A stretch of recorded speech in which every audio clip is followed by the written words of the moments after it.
ലക്ഷ്യം എന്താണ്? നമ്മുടെ ലക്ഷ്യം തെറ്റി ഓടുന്നവരാണ്. നമ്മുടെ ലക്ഷ്യസ്ഥാനം എന്താണ്? എന്റെ കുഞ്ഞൊരു ഡോക്ടറാണ്, എന്റെ ഭർത്താവ് സമർത്ഥനായ പുരുഷനാണ്, ഞാൻ അവന് വേണ്ടി പ്രവർത്തിക്കും, അവന് വേണ്ടി പ്രാർത്ഥിക്കും. ഭർത്താവിനെ ശമിക്കുന്ന ഭാര്യമാരും ഭാര്യമാരെ ശമിക്കുന്ന ഭർത്താക്കന്മാരും ഇന്ന് ലോകത്തിലായിരിക്കുകയാണ്. സ്വന്തം കുടുംബത്തെ നശിപ്പിച്ചുകൊണ്ടിരിക്കുകയാണ്. പറയാണ് ഇവള് നാല് കുറ്റത്തിന് ശേഷം എന്റെ കുടുംബത്തിന് ഐശ്വര്യമില്ല. അത് പറയുമ്പോൾ കുടുംബത്തിന് ഐശ്വര്യം നഷ്ടപ്പെട്ടുകൊണ്ടിരിക്കുകയാണ്. ഞാൻ വചനത്തിന്റെ മർമ്മങ്ങളെ എന്നോട് പറഞ്ഞുകൊണ്ടിരിക്കുക, വെളിപ്പാടുകളെ പറഞ്ഞുകൊണ്ടിരിക്കുന്നത്. പറയാറുണ്ട് ഞാൻ കടപ്പെടുത്തുമ്പോൾ സഹിക്കാമെന്ന് എനിക്ക് തന്ന വെളിപ്പാടുകളെയാണ് എന്നോട്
നമ്മുടെ ജീവിതത്തിൽ തീ കൊടുക്കുന്നതാണ്. ആരായിരിക്കും രോഗം വിളിച്ചു വരുന്നത്?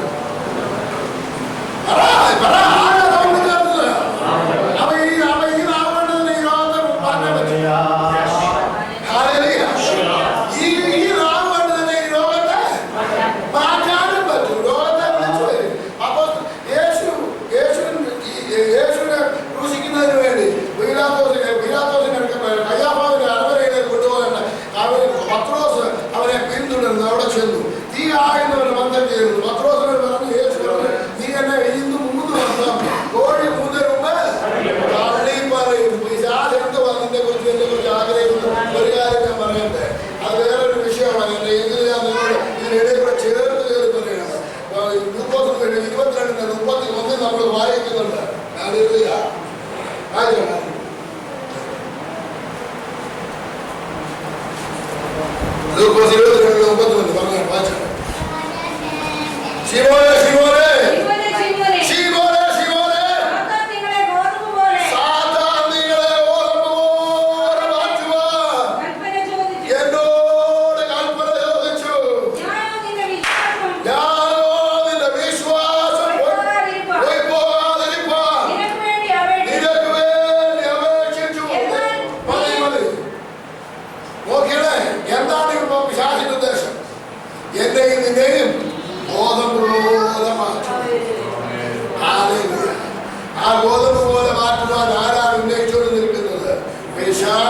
എതിരായിട്ട് നിൽക്കുകയാണ്. ദൈവം നമുക്കെതിരല്ല, ദൈവം നമ്മുടെ അനുകൂലമാണ്.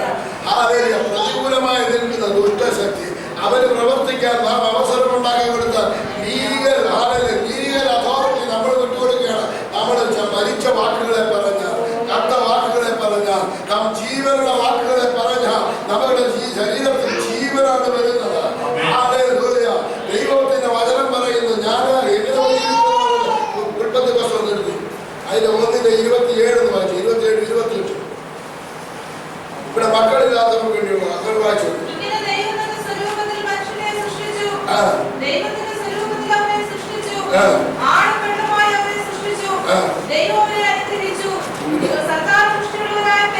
നിങ്ങളെല്ലാം ബന്ധപ്പെട്ടുള്ളവരാണ്. ഡോക്ടർ എന്താ പറയുന്നത്? ഡോക്ടർ എന്താ പറയുന്നത്? ദൈവം എന്താ പറയുന്നതിനെ പറ്റി? ഏതാണ് വിശ്വസിച്ചേക്കുന്നത്? ഡോക്ടർ പറഞ്ഞതാ ദൈവം പറഞ്ഞു?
അവന്റെ കൽപ്പനകളെ അനുസരിച്ച് അവന്റെ സകല വിധികളെയും പ്രമാണിക്കുകയും എന്നാൽ ഞാൻ ഇസ്രയേലിൽ വരുത്തിയ ജാതികളിൽ ഒന്നും നിങ്ങൾക്ക് പറ്റുകയില്ല.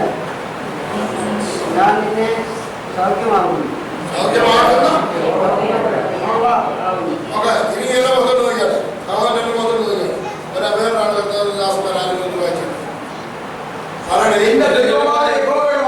നിന്റെ ദൈവമായ യഹോവയുടെ വാക്ക് ശ്രദ്ധയോടെ കേട്ട് അവന് പ്രസാദമുള്ളത് ചെയ്യുകയും അവന്റെ കൽപ്പനകളെ അനുസരിച്ച് അവിടെ നിർത്തുകയാണ്. എന്റെ മൂത്ത മാവിയുടെ മോന് രണ്ടാമത്തെ മോന് സ്നാനം കൽപ്പനയുണ്ട്. കൽപ്പന എന്തുണ്ടെന്ന് നിർവചനത്തിലുണ്ടെന്ന് ഞാൻ പറഞ്ഞുതരാം. 613 കൽപ്പന പഴയ നിയമത്തിലും 197 കൽപ്പന പുതിയ നിയമത്തിലുമുണ്ട്. ഏത് കൽപ്പനയാണ് വേണ്ടത്? സ്നാന കൽപ്പനയാണോ? സ്നാനം പറ്റില്ലാത്തവരോട് പറയട്ടെ, ദൈവത്തിനുമേ ഹല്ലേലൂയ സ്തോത്രം. ഞാൻ കഴിഞ്ഞ പ്രാവശ്യം ഇവിടെ ഡൽഹി ചെന്നപ്പോ എന്നോട് കർത്താദാസന്മാർ പറഞ്ഞ് സ്നാനത്തെ പറ്റി പഠിപ്പിക്കണം. ഇവിടെ നമ്മുടെ ഈ സ്നാനപ്പെടാനുള്ള സ്നാനത്തെ പറ്റി പഠിപ്പിക്കണം. ഹല്ലേലൂയ. ഞാൻ ദൈവത്തോട് യോജിച്ചു, ഞാൻ ഒരുപാട് നേരം പഠിപ്പിക്കുന്നത് നല്ലത് ചുരുങ്ങിയ സമയം കൊണ്ട് കാര്യം വിശദമായി പറയാൻ വേണ്ടി എനിക്ക് ഉദ്ദേശം വന്നു. ദൈവം എനിക്ക് 10 പോയിന്റ് തന്നു. 15 മിനിറ്റിന് 10 പോയിന്റ് ദൈവം എനിക്ക് തന്നു. ആ 10 പോയിന്റ് നിങ്ങളത് വായിച്ചു കേൾപ്പിക്കാം. ഹല്ലേലൂയ. കൽപ്പനയാണ് സ്നാനം. മത്തായി 28-ന് 18-20 18-19-20 ഹല്ലേലൂയ സ്തോത്രം. യോഹന്നാൻ 1:33 ഒന്ന് വായിച്ചാൽ യോഹന്നാൻ 1:33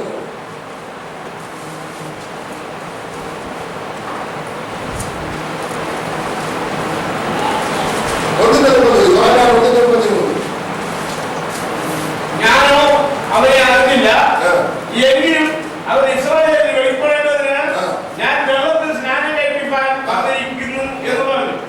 യോഹന്നാൻ പിന്നെയും സാക്ഷ്യം പറഞ്ഞത്, ആത്മാവ് ഒരു പ്രാവ് പോലെ സ്വർഗ്ഗത്തിൽ നിന്ന് ഇറങ്ങി വരുന്നത് ഞാൻ കണ്ടു.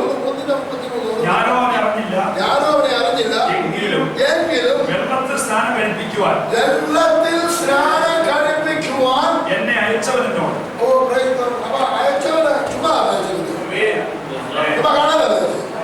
യോഹന്നാന്റെ ശുശ്രൂഷ ഒറ്റ ഒരു ശുശ്രൂഷയേ ഉള്ളൂ. ആരാണ്? കർത്താവായ യേശു ക്രിസ്തുവിനെ സ്നാനം കഴിപ്പിക്കുക. അതിനുവേണ്ടി മാത്രമാണ് യോഹന്നാൻ ഈ ലോകത്തിൽ വന്നിരിക്കുന്നത്. അവന്റെ കൽപ്പനയും വാങ്ങിക്കൊണ്ട് വന്നിരിക്കുന്നത്. നീ എന്റെ ഏകജാതനായ പുത്രനെ സ്നാനം കഴിപ്പിക്കണം. അവനെ സ്നാനം കഴിപ്പിക്കുവാൻ ഒരുത്തനെ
അമ്മ എന്നോട് ചോദിച്ചു, ഒരു അതെനിക്ക് അറിയത്തില്ലല്ലോ എന്ന് പറഞ്ഞു. ഞാൻ പറഞ്ഞു അമ്മ മേടിച്ചു അറിയാൻ വയ്യാത്തവർ പിന്നെ വേറെ മരുന്നുണ്ട്. എടുത്തു വായിച്ചു ലേവ്യ പുസ്തകം 5:17 എടുത്തു വായിച്ചു നോക്കാം. Praise God. ഈ അമ്മമ്മയോട് പറഞ്ഞ കാര്യം പ്രൈസ് ഗോഡ്.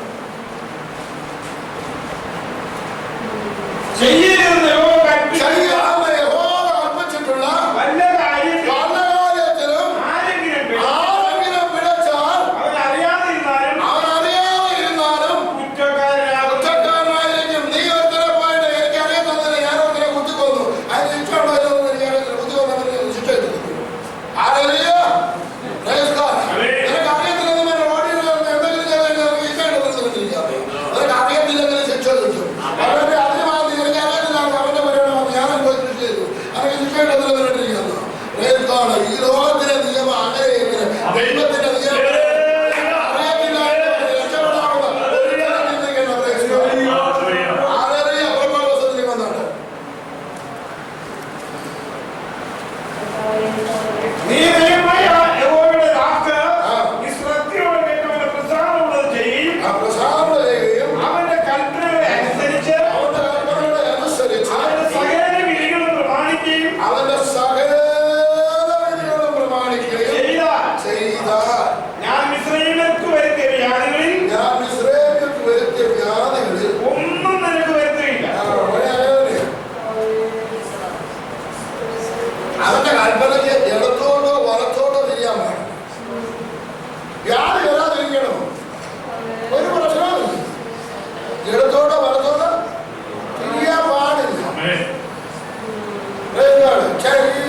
ഒരുപാട് കാര്യങ്ങൾ പറയാൻ പറഞ്ഞു പോയി ഇവിടെ സമയമുള്ളൂ.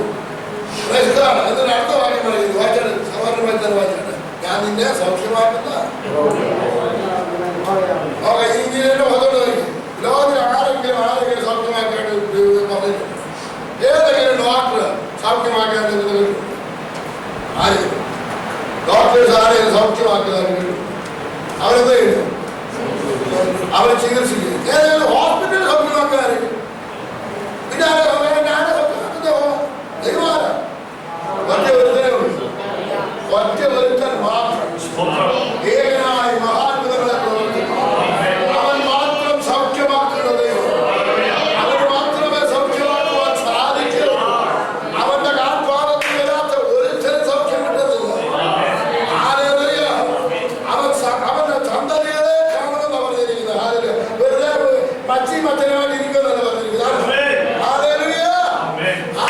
തലമുറയെ കാണാൻ അവൻ ആഗ്രഹിക്കുന്നത്.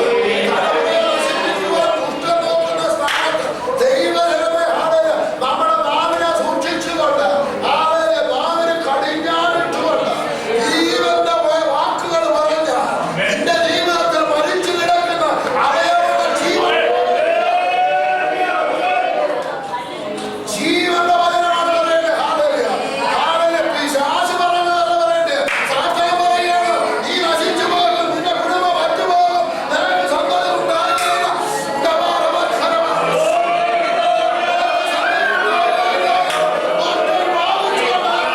ദൈവത്തിന്റെ വചനം പറയുന്നു, നീ സന്താന പൂർത്തിയുള്ളവരായി തീരട്ടെ.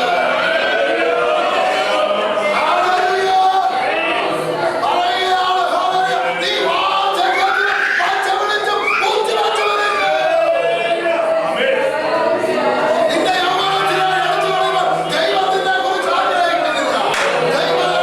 നീ പച്ചവെളിച്ചം പൂർത്തിവച്ചും വാചകത്തിൽ വിളിക്കുവാൻ ദൈവം നിന്നെ കുറിച്ച് ആഗ്രഹിക്കുന്നു. എന്ന് പറയുക ദൈവജനമേ, നമ്മുടെ നാവിനെ നാം സൂക്ഷിക്കുക. ഒരുപാട് കാര്യങ്ങളുണ്ട്, ഞാൻ ഭാഗത്തൊക്കെ കിടക്കുന്നില്ല. നമ്മൾ ഒന്ന് തൊണ്ണൂറ്റൊന്ന് സങ്കീർത്തനത്തിന് ചില വാക്കുകൾ മാത്രം എടുക്കുന്നുണ്ട്. അതിനകത്ത് എന്തൊക്കെ പറഞ്ഞിരിക്കുന്നു?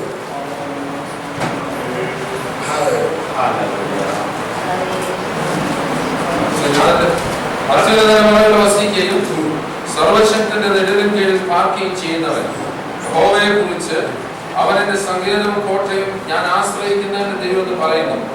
അവൻ നിന്നെ വേട്ടക്കാരന്റെ കണിയിൽ നിന്നും നാശകരമായ മഹാമാരിയിൽ നിന്ന് വിടുവിക്കും.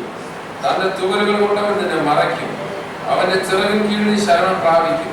അവന്റെ വിശ്വസ്തത നിനക്ക് പരിചയം പലകയുമാകുന്നു. നിന്റെ വശത്ത് 1000 പേരും നിന്റെ വശത്ത് 1000 പേരും നിന്റെ വലത്തുവശത്ത് 10,000 എങ്കിലും അത് നിന്നോട് അടുത്ത് വരികയില്ല. നിനക്ക് വന്ന ഇതേ അസുഖം തന്നെ അപ്പുറത്ത് അവൻ ചക്കാരും വരും. അവൻ വീഴും, പക്ഷെ നീ വീഴത്തില്ല. അപ്പുറത്തെ സഹോദരനും വരും, വീഴും, പക്ഷെ നീ വീഴത്തില്ല. നിന്നെ കുറിച്ച് ആഗ്രഹിക്കുന്നത് ഇസ്രായേലിന്റെ പരിപാലകന്റെ ചിറകിൽ കീഴിൽ ഇരിക്കണം. അവിടുന്ന് വിട്ടു മാറിപ്പോകരുത്. നിന്റെ കണ്ണുകൊണ്ട് തന്നെ നീ നോക്കി, നിന്റെ കണ്ണുകൊണ്ട് തന്നെ നോക്കി ദുഷ്ടന്മാർക്ക് വരുന്ന പറയാണ് നീ ഇനി ശരിയാകത്തില്ല. 3 എന്റെ സ്നേഹിതരാന്ന് പറയണം. ഈ ദൈവത്തെ പറഞ്ഞു നീ ഇനി ശരിയാകത്തില്ല. എല്ലാ കുറ്റങ്ങളും അവന്റെ ആരോപിച്ചു. പക്ഷെ നിന്റെ ഈയോ പറയുന്നത് ഇല്ല, ഞാനല്ല, നിന്റെ കണ്ണുകൊണ്ടല്ല, എന്റെ സ്വന്തം കണ്ണുകൊണ്ട് ഞാൻ കാണിക്കാം.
ദൈവത്തിന്റെ പരിശുദ്ധാത്മാവിന്റെ ശക്തി അവരുടെ മേൽ വ്യാപരിച്ചുകൊണ്ടിരിക്കുകയാണ്. അന്നേരം പ്രാർത്ഥിച്ചാൽ നിനക്ക് വിടുതൽ. അതിനുശേഷം പിന്നെ ഇതെല്ലാം കഴിഞ്ഞ് പോയതിനു ശേഷം രഹസ്യമായിട്ട് നിക്കോദീമോസിന്റെ കൂടെ ഇന്നലെ കഴിഞ്ഞ എന്റെ കൊച്ചമ്മയുടെ വീട്ടിൽ ചെന്നു. ഞാൻ അതുകൂടെ പറഞ്ഞു. കൊച്ചമ്മയുടെ വീട്ടിൽ ചെന്നു. അപ്പൊ ഞാൻ ചോദിച്ചു, അന്നമ്മ ഷാരി എങ്ങനെ ഇരിക്കുന്നു? അന്നേരം പറഞ്ഞ പോലെ അവൻ ഇനി ഒന്നുകൂടെ ജയിക്കണം. പറയണത് ഞാൻ പറയാം, അമ്മ അത് തന്നെയാണ് ഞാനും പറയുന്നത്. യേശു പറഞ്ഞ അത് തന്നെയാണ്. അവൻ ഒന്നുകൂടെ വീണ്ടും ജനിക്കണം. ഇത് ലോകത്തിലറിയാൻ നീ ഒന്നുകൂടെ ജനിക്കണം. ഇത് യേശുവിന്റെ വാക്കുകളിൽ പറഞ്ഞു കഴിഞ്ഞാൽ വലിയ ദൂരക്കണം. ഇതാണ് കഴിക്കാൻ വയ്യാത്തത്. ഒന്നും കൂടെ ജനിക്കണം. ജനിച്ചു കഴിഞ്ഞ് പിന്നെ പുറകോട്ട് പോയാൽ മതി. അവിടെ കൊടുത്ത് ജനിച്ചു കഴിഞ്ഞ പിന്നെ പോവാ പഴയവരാമലോട്ട്. പിന്നെ അവരെ പിന്നെ ദൈവത്തിന് കൊള്ളത്തില്ല. ആ വേലി പറഞ്ഞിട്ട് കടപ്പ ദൈവത്തിന് സ്വർഗരാജ്യത്തിന് സൂക്ഷിക്കണം. ഒന്നുകിൽ പിശാചിനെ മുമ്പേ ആദ്യം പറഞ്ഞത് പിശാചിനെ ശരിയായിട്ട് സേവിക്കാം, ഇങ്ങനെ ആരെ സേവിക്കാം. 2 മാമനെ സേവിക്കാൻ ആർക്കും കഴിയത്തില്ല. നിങ്ങൾ ഇങ്ങനെ യേശു പറഞ്ഞൊരു കാര്യം പറഞ്ഞായിരുന്നു. 10-ാമത്തെ പറയുന്നുണ്ട്, 13-ാമത്തെ വാക്യത്തിലുണ്ട്, നിങ്ങൾ ഭൂമിയുടെ കാലമില്ലാതെ പോയതെന്ന്. അത് നിങ്ങൾക്ക് അത് ശരിയാണെന്ന് മനസ്സിലാക്കില്ല. ഈ അപ്പുറത്തെ അച്ചാരെ കണ്ടിട്ട് ആ അച്ചാരെ പിള്ളേരായി ചവിട്ടി കണ്ടിട്ട് ഒരു വിലയും ഒരു ഗതിയും അതിനുണ്ടാകും. അതോ ആ അച്ചാരെ പിള്ളേർ ചവിട്ടി കളഞ്ഞിരിക്കുകയാണ്. പിള്ളേർക്ക് ഒരു വിലയില്ല. അമ്മച്ചിയാണെന്നുണ്ടെങ്കിൽ ഒരു വെറും ചവർ പോലെ കളഞ്ഞിരിക്കുക. ഇപ്പൊ ആയിരുന്നു അതിനെന്തില്ലാതെ പോയി, കാര്യമില്ലാതെ പോയി. ഇപ്പൊ മനസ്സിലായോ?